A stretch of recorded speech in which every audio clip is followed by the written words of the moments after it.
Jamaat-e പിന്തുണയിൽ VD. സതീശനെ തള്ളി Ramesh Chennithala. Jamaat-e ഇസ്ലാമിക്ക് certificate കൊടുക്കാനില്ലെന്നും ഭൂതകാലം ചികയുന്നില്ലെന്നും ചെന്നിത്തല. പിന്തുണ നൽകിയാൽ സ്വീകരിക്കും. ഒരു വർഗീയവാദിയുടെയും വോട്ട് വേണ്ടെന്നും വിശ്വാസം ഒരു ഉപകരണമായി ദുരുപയോഗപ്പെടുന്നുവെന്നും എം.വി. ഗോവിന്ദൻ. ജമാഅത്തെയുടെ അസ്തിത്വം നഷ്ടപ്പെട്ടുവെന്നും പിരിച്ചുവിടണമെന്നും കാന്തപുരം വിഭാഗം. നിലമ്പൂരിൽ പരമാവധി വോട്ടുറപ്പിക്കാനുള്ള നെട്ടോട്ടത്തിൽ സ്ഥാനാർത്ഥികളും മുന്നണികളും. സംസ്ഥാനത്ത് മറ്റന്നാൾ വരെ കനത്ത മഴ തുടരും. കെടുതി രൂക്ഷം. നദികളിൽ പ്രളയ സാധ്യതാ മുന്നറിയിപ്പ്.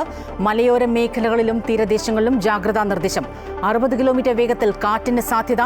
ദേശീയപാതയിൽ പലയിടത്തും ഗതാഗത കുരുക്ക്. ട്രെയിനുകൾ വൈകിയോടുന്നു. ഇന്ത്യക്കാർ ഉടൻ ഇറാൻ തലസ്ഥാനമായ ടെഹ്റാൻ വിടണമെന്ന് ഇന്ത്യൻ വിദേശകാര്യ മന്ത്രാലയം. ഏത് തരം വിസയെന്ന് പരിഗണിക്കാതെ നിർദ്ദേശം പാലിക്കണം. വിദേശകാര്യ മന്ത്രാലയത്തിന്റെ നിർദ്ദേശം.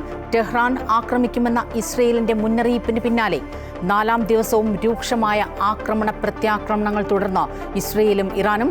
ഇറാൻ റവല്യൂഷണറി ഗാർഡിന്റെ ഇന്റലിജൻസ് വിഭാഗം മേധാവി മുഹമ്മദ് ഖസേമി കൊല്ലപ്പെട്ടു. സ്വതന്ത്ര ഇന്ത്യയിലെ 8ാമത്തെ സെൻസസിന് വിജ്ഞാപനമിറങ്ങി. ഇത്തവണ ജാതി സെൻസസും. കണക്കെടുപ്പ് നടപടികൾ അടുത്ത ഏപ്രിലിൽ ആരംഭിക്കും.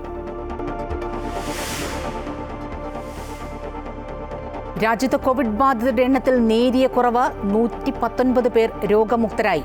24 മണിക്കൂറിനിടെ 11 മരണം. 7 മരണവും കേരളത്തിൽ. സംസ്ഥാനത്തെ രോഗികളുടെ എണ്ണം 1920 കുറഞ്ഞു.